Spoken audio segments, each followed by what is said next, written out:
Hello, my name is Miranda Santos, and this is my presentation on the initiatives and referendums in Arizona. In this presentation, I will be discussing what an initiative and referendum is, how they are created. I will also be comparing and contrasting the two, and I will be going over the pros and cons related to both initiative and referendum.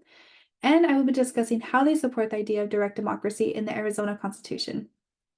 An initiative enables the citizens to make their own laws or make changes to an existing law, while a referendum enables the citizens to reject laws passed by the legislature. An initiative is a two-step process and includes the petition and the ballot. The petition stage begins with a registered voter in Arizona who drafts a proposed amendment on a form provided by the Secretary of State. The proposal can be typed or written.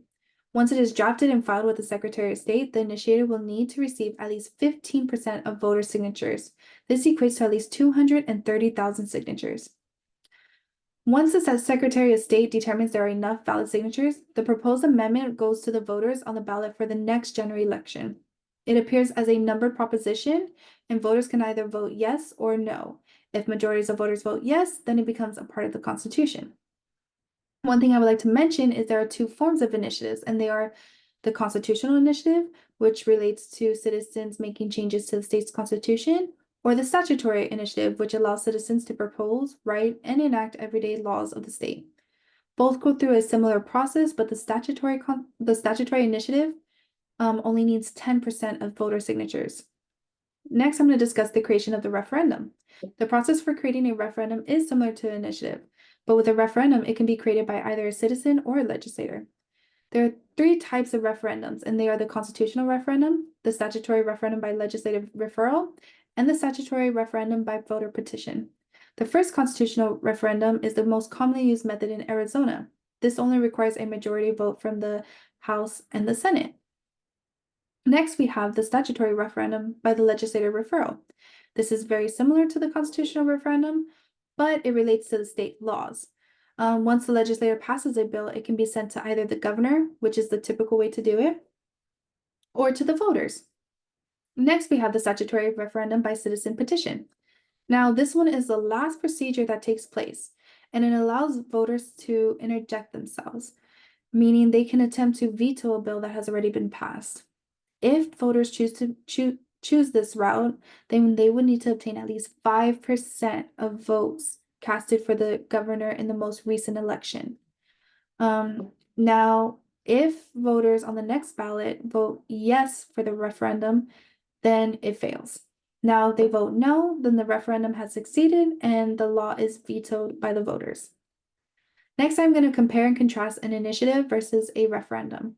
One thing I would like to say is that they are both forms of direct democracy, where citizens are given the power to make decisions. Another similarity is they both prevent tyranny of legislatures. They both can be categorized as attempting to alter the state constitution or the state statutes, which are the ordinary laws. And they both appear on the ballots as a numbered proposition. The differences, however, can include an initiative that has the power to propose statutes while bypassing their own legislature. Initiatives allows the voters to approve or reject measures that have been drafted by the citizens themselves. Also, one major thing is that the initiative is entirely a people process. It is mostly given to the citizens to reject or approve laws. The referendum, on the other hand, enables voters to approve or reject measures that have been drafted by the legislator. Referendums can be initiated by legislatures through an election made specifically for this purpose. And the referendum is an easier process because it can be easily approved by the House and the Senate through majority vote. There are still some pros and cons related to an initiative. An initiative's pros can include citizens can implement laws that legislators might not be willing to consider. It holds the government accountable for their actions. And the last pro is that it stimulates interest in the elections, which creates a higher turnout for voting, meaning more people are showing up to vote. The cons related to an initiative are the citizens may not have the expertise that are needed to make effective amendments. This results in poorly drafted laws that lead to a costly legal challenge. The proposition can be long and lengthy. And the last item is that special interest groups can use this as an opportunity to push their own agendas, which can enable tyranny. Next, I'm going to discuss the pros and cons of a referendum. The pros to a referendum are it allows citizens to have the final say on important legislative decisions through popular vote. It allows the citizens to have a stance in political decision making, and it provides support for difficult political decisions. The cons to a referendum is that it can delay or block important legislations. Voters may not fully understand what is at stake, causing them to make an ill-informed decision on complex issues. And the last item is that it can weaken the democracy by undermining the roles and importance of having elected representatives. Next, I'm going to discuss how the initiatives and referendums support the idea of direct democracy as outlined in the Arizona Constitution. First, I'm going to discuss what a direct democracy means. This refers to a form of government in which laws and policies are decided by the people rather than the elected representatives.